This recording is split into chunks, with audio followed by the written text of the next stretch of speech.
Yooyyaa akkam jirtu kabajamtoota hordoftoota keenya kun odeeffannoo fayyaa yeroo yeroodhaan kan isin biraan geenyudha.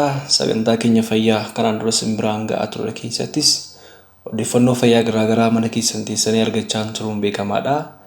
Namoonni haaraan gara chaanalii keenya dhuftan baga nagaan dhuftan isiniin jechaa viidiyoo kanaan dura gadhiifnes daawwachaa chaanalii keenya subscribe gochuudhaan maamila ta'aa. Akkasumas immoo odeeffannoon fayyaa yommuu gadhiifnu notification akka isiniif galuuf mallattoo bilbilaa sana tuqaa.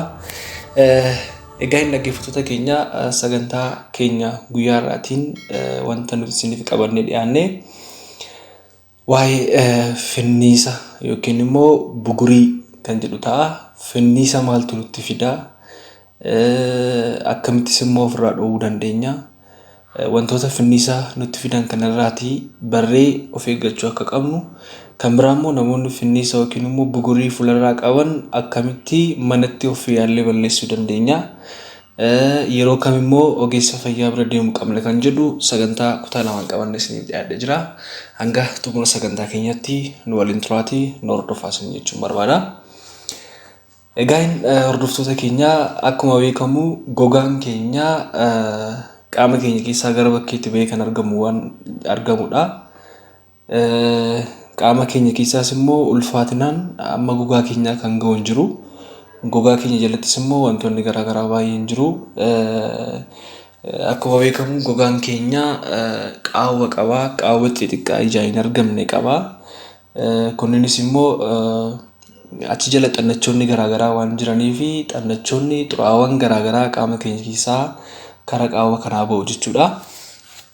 Gabaabaadhumatti finniisa yookiin immoo bugurii kan jennu jechuudha. Afaan Amaariffaa sanaan maaltu nutti fida? Kan Ingiliffaan akinii jennu jira jechuudha. Akkuma isin ibsuudhaaf yaalee gogaa keenya jala xannachoonni dibata garaagaraa gadhiisan yookiin immoo dhangala'aa gadhiisan ni jiru. Kan fuula keenya akka inni hin goggogne godhu jechuudha. Maaliif yeroo yerootti fuulli keenya akka inni hin goggogneef dhangala'aan garaagaraa karaa xannachoota kanaa gadhiifama jechuudha. Kanaaf finniisi yoo maal ta'e nutti dhufa kan jedhu gabaabaadhumatti baay'inaan finniisa kana kan fidu baakteeriyaa aknii vulgaaris kan jedhamu sana.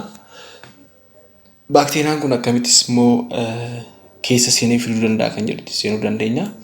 Gabaabaadhumatti maaltu finniisa yookiin bugurii kanaaf nu saaxila kan jedhu bakka afuritti qoonnee ilaaluu dandeenya. Jalqaba irratti xannachi yookiin immoo gilaandiin gogaa keenya jalatti argamu suni dhangala'aa furdaa sana baay'inaan kan maddisiisu yoo ta'e, dhangala'aan sun baay'inaan madda yoo ta'e qaawwa gogaa keenyaa cufuu waan danda'uu fi yookiin immoo excess oil production kan jennu jechuudha. Yeroo sanatti xuraawwan garaagaraa kan qaama keenya keessaa ba'an kunniin gara alaatti ba'uu danda'anii achi keessatti infekshiniin uumamee baakteeriyaan kunis immoo salphaadhumatti achi keessatti wal horuu danda'a jechuudha. Inni kan biraa immoo akkuma beekamu qaama keenyarra gogaan ni jira. Qaama keenyarra yeroo qeerrummaa qarrummaatti jechuudha. Jijjiirama hormoonii kanneen kan fidan androojiniin kunii gilaandiin yookiin immoo xannachi sebaceous gland jedhamu kun akka inni guddatu yookiin dhiitoo gochuudhaan maal godhaa akka inni dhangala'aa isiniin jedhe sana dibata sana baay'inaan maddisiisu gochuudhaan qaawwi gogaa keenyaa cufama jechuudha. Inni kan biraa qorichoota garaagaraa fudhannullee qorichi garaagaraa fudhatamullee qorichoonni kanneen akka yeroo baay'ee ulfa ittisuudhaaf qorichi fayyadaman jira. Piilsii kan jennu akkasumas immoo qorichoonni kortikosteroidii faamilii jedhaman isaanis immoo kanaaf nu saaxiluu danda'u jechuudha. Inni kan biraa nyaata kaarboohaydireetii baay'inaan qaban soorachuu, ispeeshaalii chiipsii fa'aa ta'uu danda'a yookiin nyaata chookoleetii fa'aa ta'uu danda'a, akka daabboo fa'aa baay'ina yeroo baay'ee soorachuu fa'aa jechuudha. Inni kan biraa maatiidhaan illee ispeeshaalii carraan maatii keessaa ispeeshaalii baay'inaan finniisa sadarkaa maraa hanga namoonni qaban tokko tokko jiru. Maatiidhaan illee jeeneetikaalii yeroo itti daddarbu jira jechuudha. Inni kan biraa friction pressure kan jennu jira. Wantoota fakkeenyaaf fuula keenya nu qaban uffachuu fa'a yookiin baarneexaa ta'uu danda'a yookiin waan biraa godhannee deemuu dandeenya yeroo baay'ee maaliif wantoonni kunniin qaawwaa gogaa keenya cufuu waan danda'aniif yeroo sanatti maal ta'a jechuudha. Xuraawwan sun akka inni gogaa keenya keessaa gara alatti hin baane gochuu danda'a. Yeroo sanas immoo baakteeriyaan achi keessatti wal horuu danda'u. Sababa kanaaf kunniin illee wantoota kanaaf nu saaxiluu akka danda'u gabanumaan isin hubachiisuu danda'a jechuudha. Inni kan biraa dhiphina stressiin illee yeroo kana jennu yaa'u namni kamiyyuu dhiphinarraa firii ta'uu danda'a jechuun baay'ee ulfaataadha. Garuu dhiphinni baay'inaan sadarkaa hamarra yommuu nama gahutti jeeqamuu hormoonii fida. Hormooniin kun yommuu jeeqamuttis immoo maaldhaa akka gilaandii xannachi suni dhangala'aa sana baay'inaan maddisiisuu gochuu danda'a waan ta'eef amma danda'ametti stressii hir'isuun baay'ee barbaachisaadha jechuudha. Mee amma kan walii ilaallu finniisaa kana yookiin immoo bugurii kana namoonni hin qabne yookiis immoo tarii namoonni qabaatanis namoota hin qabnee fi akkamitti ofirraa dhowwuu dandeenya?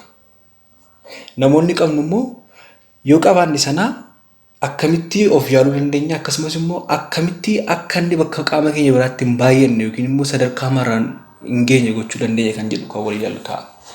Jalqaba irratti kan waliin ilaallu ispeeshaalii gogaa keenya fuula keenya saamunaawwan salphaadha yeroo yerootti dhiqachuun baay'ee barbaachisaadha.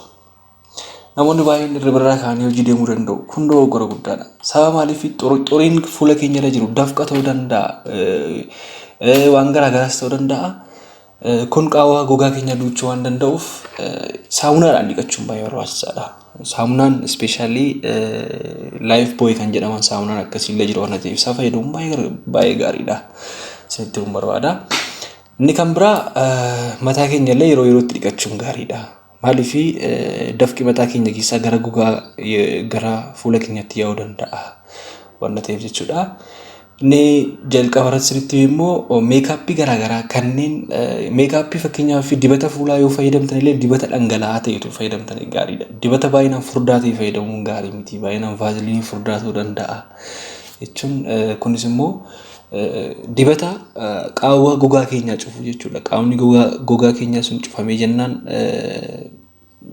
xuraawaan bakkeetti ba'an jiru waan ta'eef kana gochuun baay'ee barbaachisaadha. Inni kan biraa immoo ispeeshaalii namoonni qabdanii tokko finniisa isaanii bugurii isaanii yeroo isaa itti harkaan buruqsan jira. Kun dogoggora guddaadha. Maaliif baakteeriyaan achi keessa jiru gara iddoo biraatti akka darbu godha waan ta'eef sunitti meera baakteeriyaa sana malaa sana yookiin immoo dhangala'aa sana immoo malaaf nutti gara kutaa qaama keenya biraatti dabarsaa jira jechuudha. Harkaan qaqqabuun illee sirrii miti. Yeroo baay'ee amma namoonni baay'een fuula isaanii yeroo baay'ee kan harkaan taanii sukkuumanii jiru. Araadatti ta'e koomaniidha. Harka keenya irratti xuriin jira waan ta'eef akkasumas immoo tariitti immoo namoonni finniisa kana qabanis immoo yommuu fuula isaanii sukkuuman yookiin fuula isaanii harkaan qaban kanatti maal ta'a? Akka inni bakka biraatti daddarbullee gochuu danda'a jechuudha. Baarni xaafaa yookiin immoo keeppii fa'aa mataa irratti wanti hidhatamu sana yeroo baay'ee hidhachuunis sirrii miti. Inni kan biraa fuula keenya tuttuquu sanitti meera akkuma jalqaba sanitti muudhaaf yaalee fuula keenya tuttuquullee kan qabne gabanumaan akka isin hubattaniin barbaada. Fuula keenya yerootti si'a lama dhiqachuun baay'ee gaariidha. Meekaappiiwwan dhangala'aa furdaa of keessaa qaban ofirraa dhowwuun gaariidha akkuma jalqaba sanitti muudhaaf yaadetti jechuudha. Inni kan biraa meekaappiiwwan ta'uu danda'a. Yeroo gara hirribaa keenyaa dhaquuf jennu fuula keenya dhiqannee rafuun gaariidha. Wantoota dibata tarii yeroo baay'ee namoonni baay'een dibatanii rafu kun sirrii miti. Dibata furdaa yookiin immoo oilii furdaatii dibachuun sirrii akka hin taane isin hubachiisuun barbaada. Inni kan biraa jalqaba akkuma isinitti muudhaaf yaade nyaatawwan fayyaa keenyaaf ta'an nyaachuun gaariidha. Nyaata sukkaara baay'inaan of keessaa qaban, kaarboohayidireetii baay'inaan of keessaa qaban nyaachuun sirrii miti. Keessaafuu namoonni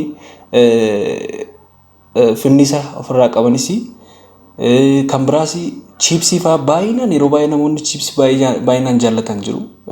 Ispeeshaalii warri finniisa qaban chiipsiin hin gorfamu. Dinnicha baay'inaan nyaachuun hin gorfamu. Chookoleetii keessaafuu chookoleetiin bifa dhangala'aanis jiraachuu danda'a. Chokoleetii nyaachuun illee hin barbaachisu. Ispeeshaalii warra finniisa yookiin immoo bugurii ofirraa qabaniif jechuudha. Inni kan biraa ispeeshaalii exersaayis erga goone booda sochii qaamaa erga gootanii boodallee maal gochuun gaariidha. Shaaworii galuun baay'ee barbaachisaadha. Inni kan biraa kan waliin ilaallu dhiphina. Yaa'u dhalli namaa amma ta'etti dhiphina balleessuun baay'ee ulfaataadha. Garuu dhiphina hir'isuu ni danda'a. Maaliif isinitti meera akkan jalqaba isinitti himuudhaaf yaale dhiphinni yeroo baay'eetutti hormoonii jeeqamuu hormoonii waan fiduuf qaama keenya irratti dhiibbaa garaagaraa geessisuu danda'a. Akkasumas immoo xannacha gogaa keenya jalatti argamu sana akka inni dhangala'aa sana baay'inaan maddisiisuu gochuu danda'a jechuudha. Keessaafuu shamarran keenya yogguu kichanii galtanittis ta'ee maaliif yaa'u dafquu dandeessu waan ta'eef wantoota isin qabu fuulatti hidhattanii yookiin immoo waan garaagaraas ta'uu danda'a. Dibatas dibattanii dibata furdaa fakkeenyaaf vaaziliin looshinis ta'uu danda'a. Kan biraallee dibattanii kichanii galuunsa akka hin taane akkasiin hubattanii barbaada. Kanaaf gabaabadhumatti kana gochuudhaan finniisa ofirraa dhorkuu dandeenya isin jechuun barbaada. Kutaa lammaffaa keessatti dhaggeeffattoota keenya akkamitti mana keenyatti finniisa irraa of yaaluu dandeenya arguu dandeessu viidiyoo irratti viidiyoo kana booda viidiyoo tokko haayilaayitii isaa isinitti agarsiisa. Kutaa lammaffaa isiniif qabadheen gaafa roobii kutaa lammaffaa isa qabadheen isiniif dhiyaadha. Warreen dhaggeeffattan galatoomaa saabskiraayib godhaa sheer godhaa. Odeeffannoon isiniif gadhiisu yeroo yerootti akka isin bira ga'u yoo barbaadan immoo mallattoo bilbilaa sanatti tuqaa erga saabskiraayib gootanii booda baay'een isin jaalladha. Fayyaan dhabinaa.